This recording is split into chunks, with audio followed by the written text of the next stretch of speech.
महापुरुषों बड़े प्यार से कहिए धन निरंकार जी। महापुरुषों, आज के इस मशीनी युग में किसी के पास फुर्सत नहीं। सभी अपने अपने कार्यों में इतने व्यस्त हैं कि औरों के लिए तो क्या, स्वयं के लिए समय नहीं। वैसे तो सभी कार्य अपने लिए ही हो रहे हैं, परंतु क्यों ऐसा लगता है कि स्वयं से मिले ही एक लंबा समय हो गया है और लोगों के साथ साथ हमने स्वयं से मिलना कब छोड़ दिया पता ही नहीं चला। तो एक भेंट स्वयं से भी क्यों ना कर लें, स्वयं से मिलना आरंभ करें। और बहुत समय हम अपने आप से नाराज रह चुके हैं, आज स्वयं के समीप आकर देखें। कितनी अजीब है नजदीक की ये दूरी, मैं पास रह के भी खुद से दूर रहा। अपने लिए कुछ समय निकालें, भाव स्वयं को समय दें, अपने मन की बातें समझाने का यत्न करें। प्रायः देखा जाता है कि अधिकतर महिलाएं घर के अन्य सदस्यों के प्रति तो सचेत होती हैं,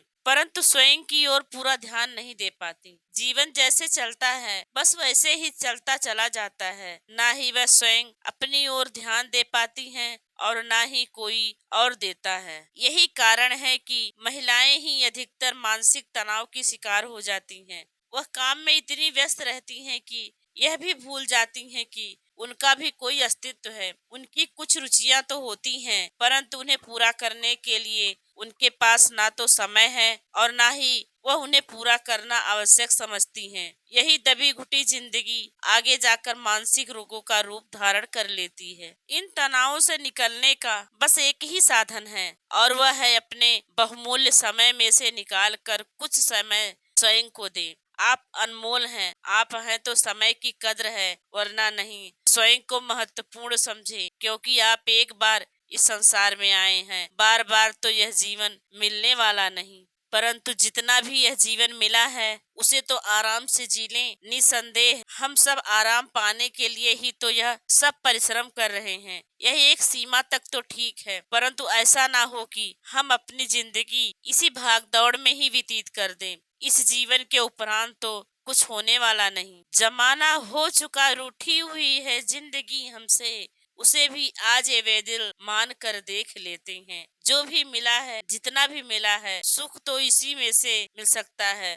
बस दिल को सुकून मिलना चाहिए। धन दौलत की चाह में मरते देखे हैं नादान, सुख की चाह में धन दौलत भी तज देते हैं कुछ विद्वान। ऐसा ना हो कि जीवन इसी सुकून, इसी शांति की तलाश में समाप्त हो जाए जो कि हमारे पास ही है। जैसे मृग के पेट में कस्तूरी होती है और वह उसकी सुगंध में पागल होकर उसे दूर दूर तक ढूंढता रहता है, उसी प्रकार आनंद तो हमारे अंदर है। जिसके मन में आनंद है, खुशी है, वह धूप में भी मुस्कुराता चला जाएगा। उसे धूप का एहसास नहीं होता, क्योंकि उसके भीतर आनंद है।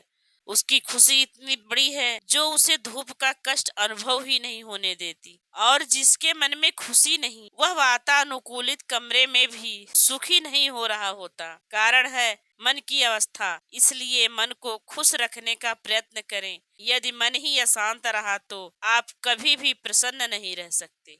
अभी भी समय हमारा है, हमारे हाथ में है। हम वही जीवन जी सकते हैं जिसकी हमने कभी कल्पना की थी। इसलिए हालात के बदलने का इंतजार न करें, अपने मन के हालात को बदलें। हर हाल में खुश रहना सीखें। अपना नियंत्रण किसी और के हाथ में ना दें कि किसी के दुखी करने पर स्वयं को दुखी ना करें और सुखी करने पर सुखी सदैव स्थिर रहें। यही जीवन है। जो क्षण हमारे पास है उन्हें आनंद लेते हुए जिएं। ऐसे लोग जो आपको दुख पहुंचाएं और बार बार आपको दुखी करें, ऐसे इंसानों का साथ छोड़ दें और मन से निकाल दें, क्योंकि पल पल तड़पने से अच्छा है कि हर ही तड़प ले।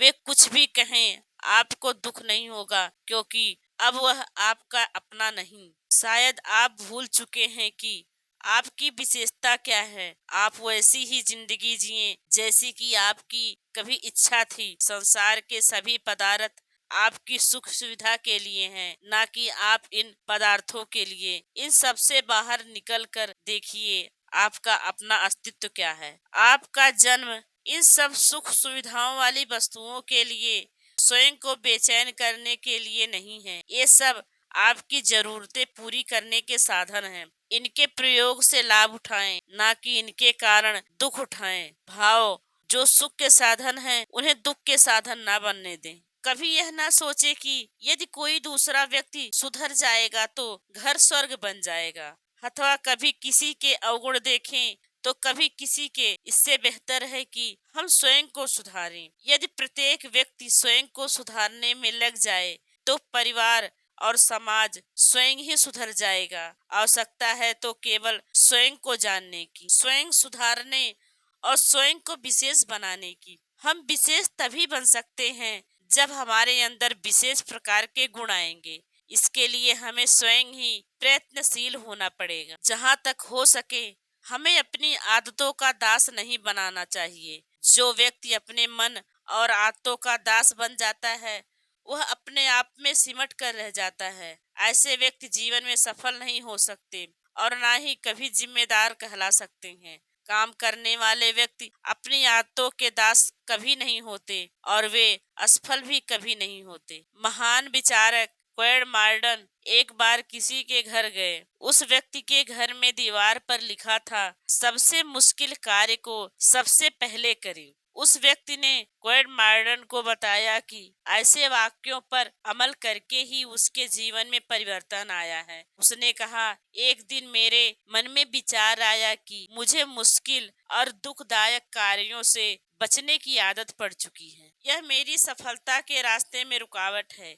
इसलिए मैंने यह संदेश लिखकर सामने वाली दीवार पर लटका दिया और उसके अनुसार ही कार्य करना आरंभ कर दिया। मुझे जो कार्य सबसे मुश्किल लगता उसे सबसे पहले करता। इससे मुझे एहसास हुआ कि जिस कार्य को मैं पहाड़ जैसा समझता था, जब वह पहले समाप्त हो जाता तो अन्य कार्य को बहुत साधारण लगते। इसी कारण मैं इस संदेश की कद्र करता हूँ। इस प्रकार यदि कोई व्यक्ति कुछ भी करने का निर्णय कर ले तो वह अवश्य ही सफलता प्राप्त कर लेगा। बस उसे स्वयं पर विश्वास होना चाहिए। इसलिए स्वयं के लिए समय अवश्य निकालें और सोचें कि आप क्या हैं और क्या कर सकते हैं। अपने अंतःकरण की शक्ति को पहचानें, अपनी प्रतिभा की खोज करें। एकांत में बैठकर स्वयं के विषय में सोचें तो आपको स्वयं के विषय में बहुत कुछ पता चलेगा जो अब तक नहीं पता था। उस असीम शक्ति के विषय में पता चलेगा जिसे हम अपने भीतर छिपाए बैठे हैं। शक्ति को ढूंढें और बाहर लाएं तथा संसार को अपनी प्रतिभा दिखाएं।